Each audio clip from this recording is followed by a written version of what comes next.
എടാ ഈ ചാവക്കാടും തുരുത്താങ്ങ കാണാനുള്ളത് ഇവിടെ കാണാൻ മാത്രം ചാവക്കാട് ഒരുപാട്. എനിക്ക് ഒരു സംഭവം ഞാൻ കാണിച്ചുതരാം. എന്ത് കാണിച്ചുതരായോ?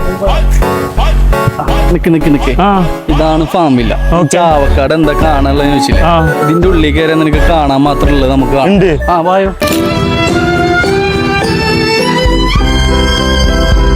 സംഭവം കയറി ചെന്നപ്പോ ഒരു ലോകം തന്നെ അതിൻ്റെ ഉള്ളിലുണ്ടെന്ന് മനസ്സിലായി. തൃശ്ശൂരുകാർക്കും ചാവക്കാടുകാർക്കും ഒരുപോലെ അഭിമാനിക്കാവുന്ന ഒരു സ്പോട്ട് തന്നെ ഈ ഫാം വില്ല. ഇതിലെന്താ ഉള്ളത് എന്ന് ചോദിക്കുന്നതിന് പകരം എന്താ ഇല്ലാത്തത് എന്ന് ചോദിക്കേണ്ടി വരും. A to Z ജീവജാലങ്ങളുണ്ട്. എണ്ണാൻ പറ്റാത്തതും പേരറിയാത്തതുമായ വരെ കാണാൻ പറ്റാത്തതുമായ പലതരം. ഇത് മാത്രമുള്ള ഇന്നില്ലേ ഞാൻ കാണാനുള്ള എന്നാ വായോ. പാമ്പിനെ നോക്കിയാ ആദ്യമായിട്ട് ഞാൻ തൊടാൻ പോണത്. कागज के दो पंख लेके ഏതാ സാധനം? ഇതാണ് ബംഗാൾ കാറ്റ്.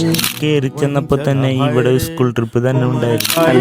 തളർന്ന മോനെ, ഞാൻ ഇത്ര പ്രതീക്ഷിച്ചില്ല ചാവക്കാട് ഇങ്ങനെ ഒരു പ്ലേസ് ഉണ്ട്. 200 രൂപക്ക് വെറുത്താണ്. ലൊക്കേഷൻ എവിടെ വരുന്നത് ഒന്ന് പറഞ്ഞു. Correct Chavakkad Panchavadi beach. പഞ്ചവടി ബീച്ചിൽ കയറുന്നതിന്റെ റൈറ്റ് സൈഡിലായിട്ട് നേരെ ഒരു 100 മീറ്റർ വേണ്ട വന്നതിനാല് ഇങ്ങോട്ട് കയറാൻ പറ്റും. ആരും മറക്കണ്ട, വിസിറ്റ് ചെയ്യാ. മസ്റ്റ് വിസിറ്റ് എന്ന് പറയാ. കാരണം അതിന്റെ ഉള്ളില് അതിന് മാത്രം നമുക്ക് എൻജോയ് ചെയ്യാനുള്ള എല്ലാ സെറ്റപ്പും ഇതിന്റെ ഉള്ളിൽ ഉണ്ട്. എല്ലാരും നോട്ട് ചെയ്ത് വെച്ചോ. ഓക്കെ, വീഡിയോ സേവ് ചെയ്ത് വെച്ചോ, മറ്റുള്ളവർക്ക് ഷെയർ ചെയ്ത് വെച്ചോ. ഓക്കെ.